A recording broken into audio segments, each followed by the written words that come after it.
Pendant ce temps-là, pendant que tous les partis étaient reçus à l'Élysée par Emmanuel Macron en personne, eh bien Marine Le Pen n'était pas, elle, invitée. Écoutez-la, à l'Assemblée, elle a assuré faire son miel du mépris d'Emmanuel Macron.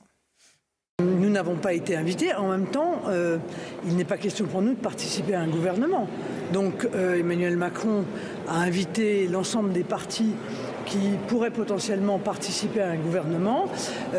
Il nous donne en quelque sorte la médaille de l'opposition. Je l'en remercie en ne nous invitant pas. Il y a une forme de mépris. Mais bon, de ce mépris, moi je fais mon miel.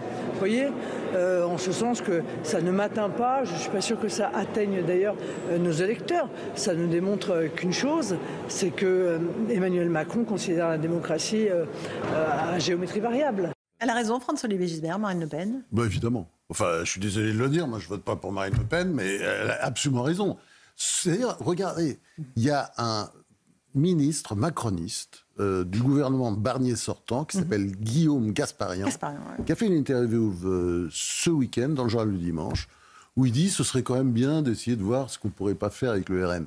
De toute façon, la France est dans un tel état. Si on pense l'intérêt supérieur de la nation, à mon avis, ce n'est pas dans la tête d'Emmanuel Macron. Si on pense à l'intérêt national, oui, parce que c'est un gouvernement d'intérêt général, j'ai vu ça. Oui, GIG, trop, hein, oui. C'est le sigle, GIG. Vous savez ce que c'est, GIG? Non. Grand invalide de guerre, ça veut dire. Ah oui, oui, évidemment. Voilà.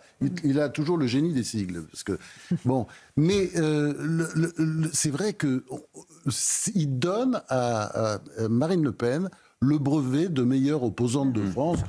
Il ne peut pas faire mieux pour elle, quoi. C'est tout, évidemment. Donc, en fait, Louis de Ragnel, c'est pas une bonne chose de ne pas la recevoir et de mépriser ses électeurs. D'autant plus que cette réunion ne sert à rien. Absolument.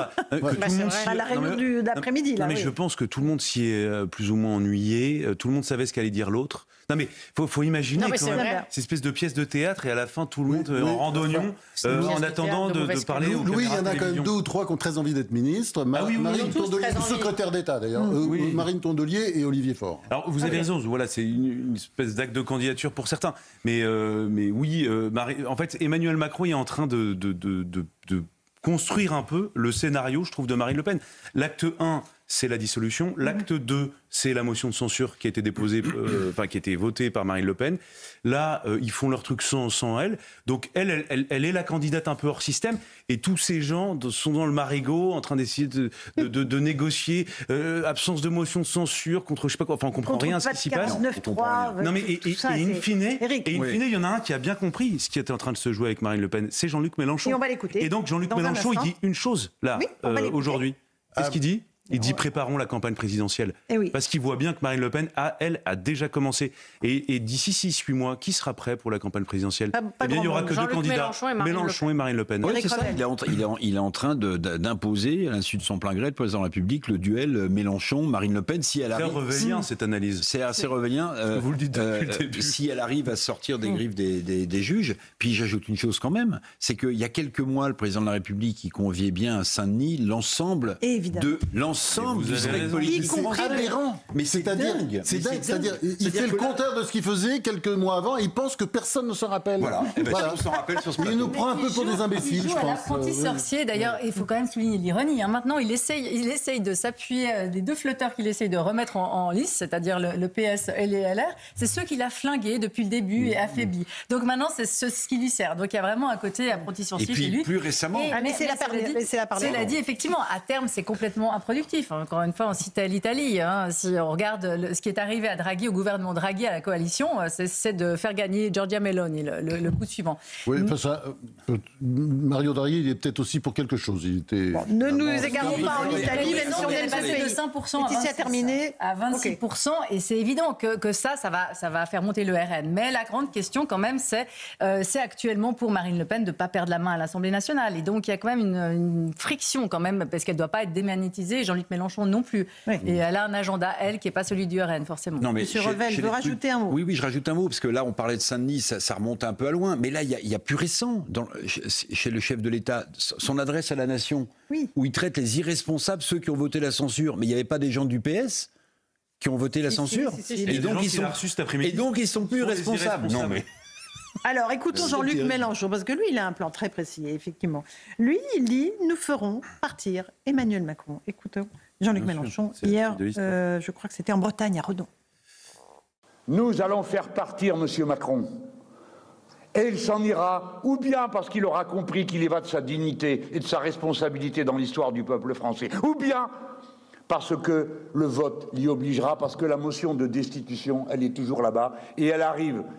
Monsieur Macron ne peut pas rester 30 mois au pouvoir sur la base d'un Premier ministre tous les 2 mois. Et nous ne nous engageons qu'à une chose, nous déposerons des motions de censure chaque fois qu'on nous fera un 49.3, chaque fois qu'on ne nous demandera pas notre avis sur la confiance. Vous m'entendez, mes amis ? Nous ne ferons pas autre chose que ce pourquoi vous nous avez demandé d'aller là-bas. Voilà pour Jean-Luc Mélenchon, François-Olivier Gisbert. Ah ben ça y est, la campagne est lancée. Lui, il veut que Emmanuel Macron parte. Vous avez vu ? Avant 2027. Il y a du monde dans la salle. On voit que maintenant, c'est le nouveau slogan. Si ça marche, parce que Mélenchon est un très grand politique, quand ça marche, il continue. Bon, là, si ça rend un peu, et il va le voir très vite, vous allez voir, ça va être son seul argument politique. Il va marteler là-dessus. Faire tomber Macron. C'est assez grave. Hein. Non, mais quand on y pense, c'est assez grave. Non, mais c'est grave du point de vue du pays. Ce qui est en train de se passer. Grave. Et là, pendant ce temps-là, il y a des gens qui jouent à monter des trucs, s'amuser. Enfin, et je veux dire, j'étais très sévère pour Emmanuel Macron. Je le serai également, d'ailleurs, pour les clowns là, qui sont allés discuter avec lui. Mais chacun cherche son chat. Et c'est vrai que Jean-Luc Mélenchon, il a quand même un agenda. Il est âgé. Il a peur aussi, d'ici 2027, de se faire doubler par d'autres.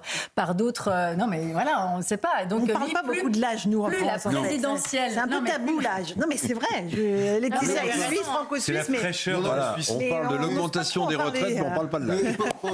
Mais il a quand même... Je suis plus vieux que lui. Hein, non, mais il a quand même... Enfin, 2027, c'est peut-être un peu loin. Plus ça arrive vite, mieux c'est pour Jean-Luc Mélenchon. Alors, Louis, vous voulez rajouter quelque chose ? Là où c'est quand même extrêmement grave institutionnellement, c'est que ce qui est en train d'être dit indirectement, c'est la remise en question du vote des Français. Oui. Même ou qu'on n'aime pas Emmanuel Macron, le président de la République, il est élu pour 5 ans.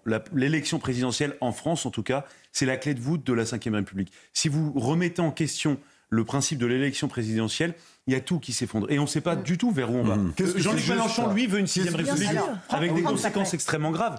Mais il faut bien avoir en tête, même chez les politiques, qui ne sont pas à la France insoumise. D'ailleurs, souvent, j'ai cette conversation avec eux. Je leur dis, mais si c'est votre candidat ou votre candidate qui est élu en 2027 ou peut-être avant, si 2 mois après, les gens disent, ah ben non, finalement, on n'en veut plus, il faut que cette personne parte. Mais non, mais c'est la fin du processus démocratique. Oui, mais alors on dit qu'il y a un responsable dans tout ça. C'est Emmanuel Macron qui a forcé les institutions. C'est Emmanuel Macron qui a parlé lui-même de ça, qui s'est justifié en disant qu'il démissionnerait pas. Donc faisant la parole. Après avoir été très sévère pour Emmanuel Macron, moi je suis évidemment totalement d'accord avec ce que vient de dire Louis de Gragnel, qui est absolument fondamental. C'est-à-dire que la démocratie, ça consiste à élire les présidents pour un certain temps. Hélas, maintenant, c'est 5 ans. Moi, j'étais partisan du mandat de 7 ans. Hélas, maintenant, c'est 5 ans. Simplement, évidemment, le problème, si vous voulez, c'est qu'il ne faut pas, quand on est président, donner des armes aux adversaires. Exactement. Et c'est vrai que là, aujourd'hui... Et puis, je veux dire, depuis un certain nombre de temps, il donne des armes. Il donne des armes avec la procrastination, c'est-à-dire il n'arrive pas à se mettre d'accord dans sa tête sur un nom. Enfin, franchement, il y en a... Là, on en aura d'ici 48 heures. Il y en a partout, on peut en trouver. Il faut... Voilà. Et puis, surtout, là, il devient une sorte de chef de parti, essayant d'aménager... Enfin, ses prédécesseurs n'auraient pas fait comme ça ? Jamais, jamais. Non. Moi, les grands présidents. Mais c'était des politiques, si vous voulez, moi, ce qui me préoccupe dans cette affaire, et ça, c'est... Mais attention, moi, je suis pour... Enfin, je veux bien faire un grand mouvement pour que le président finisse son mandat. C'est absolument fondamental. Parce si on veut sinon, que la France reste une démocratie. Mais il faut qu'il fasse des petits efforts. Mais non, mais que ça devienne pas des oui, mais voilà. Emmanuel Macron fasse des petits efforts. Le problème, c'est que je suis d'accord. C'est-à-dire que on a l'impression, si vous voulez, moi, j'ai vu depuis le temps que je suis dans le journalisme, j'ai vu des crises importantes. J'ai vu des présidents au milieu de la crise. Je me souviens de Mitterrand, je me souviens de Chirac, je me souviens de Sarkozy, je me souviens de Hollande. Enfin, bon, tous, Giscard. C'est quand même, ces gens-là, si vous voulez, ils prenaient ça au sérieux. Oui. Et on a l'impression ça les qu'ils affectait. s'en foutent. Oui, ça les affectait. On a l'impression qu'ils s'en foutent, c'est la réalité. Tous les Français le ressentent. Comme si ça l'amusait, mais c'est pas grave. Mais c'est grave. C'est grave parce que la crise politique se surajoute à d'autres crises et peut pousser d'autres crises, vous voyez, encourager d'autres crises. Et jusqu'au jour, on aura peut-être la crise systémique qu'attend surtout Jean-Luc Mélenchon. Oui, mais juste quand même. Moi, ok, votre conclusion Monsieur était éclairante, il faut pas menacer la 5e. Mais je vais vous dire une chose quand même, on ne peut pas reprocher à Mélenchon d'être fidèle à ses propres convictions. Tous ici, on est en train de dire, oui, ces hommes politiques qui, une fois arrivés au pouvoir, ne tiennent pas leurs engagements. Lui, Mélenchon, il se tient quand même sur sa ligne. Alors peut-être que la chute est dramatique, mais lui, il dit, moi, je ne serai pas un social traître qui ira, alors qu'on vous a élu, vous, députés socialistes, sur l'idée qu'on abrogerait la réforme des retraites, eh ben moi, je ne mangerai pas de ce pain-là. Donc la conclusion est peut-être dramatique de faire tomber le président de la République avant la fin de son mandat, je partage, mais vous allez faire le reproche aux leaders maximaux d'être fidèles à ses convictions. Non, parce que c'est pas possible. Pendant les législatives, entre les deux tours, ils Eric, sont on a le droit de désapprouver. Oui, d'accord, mais Eric, là, il s'amuse comme ça à défendre l'indéfendable pour une raison très simple. Mais pas du tout. Jean-Luc Mélenchon, qui est un grand politique, lui, il n'a pas hésité à faire une alliance avec les macronistes entre les deux tours des législatives. On s'est fait des petits échanges, on s'est appelé, et puis finalement, les macronistes ont voté LFI, les LFistes ont voté Macron. Voilà, c'est ça. C'est ça la réalité. Les seuls qui sont vraiment dans l'opposition, c'est le Rassemblement national. C'est les seuls qui ne font jamais d'alliance, quelles que soient les circonstances. Les autres, pour faire barrage au RN, s'il faut s'allier entre eux, même s'ils n'ont rien à voir, ils nous font le nouveau Front populaire, ils s'allient avec les macronistes, ils n'ont aucun problème à le faire. Là, si on garantit un poste à chacun, croyez-moi, ils sont tous d'accord. Le LR, c'est un peu plus compliqué. Non, LR, c'est ma part. Non, j'ai dit Macronie et Nouveau Front populaire. Oui, parce qu'il faut citer quand même LR. Mais ils représentent plus grand-chose. Oui, mais enfin bon, ils veulent continuer à exister et ils savent que pour continuer à exister, il faut qu'ils tiennent une ligne droite et claire. Franck, qui est l'homme fort des LR aujourd'hui ? Laurent Wauquiez ou Bruno Retailleau ? Bruno Retailleau. Les deux, parce que c'est évident. Laurent Wauquiez. Non, c'est pas ça. Je sais pas. France, vous avez connu plus téméraire, là, quand même. Mais non, ça dépend. Bruno Retailleau, ça dépend à quel moment. Je vais vous dire, LR, si on regarde les choses avec un peu de hauteur, c'est fascinant. C'est la plus grosse réserve de présidentiable en France aujourd'hui. C'est-à-dire, vous avez effectivement Laurent Wauquiez, le président du groupe. Vous avez maintenant, clairement, Bruno Retailleau, qui est très populaire. Vous avez d'autres personnages moins populaires, mais par exemple, je pense à David Lisnard, François-Xavier Bellamy, des gens compétents, très compétents, Valérie Pécresse, etc. Enfin, ils ont, mais c'est incroyable, c'est les seuls. Ils ont une écurie. Il n'y a qu'une écurie. Ils pourraient enfiler un peu au Rassemblement National, d'ailleurs, ou aux socialistes. C'est ce qu'Éric Ciotti a essayé de faire. Ils se détestent tous et ils se flinguent à longueur de temps. C'est pour ça. Oui, mais ça, c'est normal, parce qu'ils sont... Parce qu'on est en concentration de talents. Donc c'est l'inverse de la gauche. Le problème, c'est qu'il y a presque plus de candidats que de députés à l'Assemblée nationale. C'est l'inverse de la gauche. La gauche, généralement, il y a quand même une discipline. Et c'est vrai que c'est culturel. Moi, si là, on fait une comparaison avec la Suisse, on a presque les mêmes. On a ce qui s'appelle le PLR et pas les LR. Et c'est la même chose. On a beaucoup de talents. Ils passent leur temps à se canarder entre eux et puis à s'affaiblir. Parce qu'en plus, le discours est difficile à trouver. Je ne pense pas qu'ils s'affaiblissent en se combattant. Parce que vous avez des partis qui sont arrivés au pouvoir, justement. Peut-être parce que tout le monde se combattait sur ce parti socialiste. Ils sont affaiblis, c'est une question de discours aussi.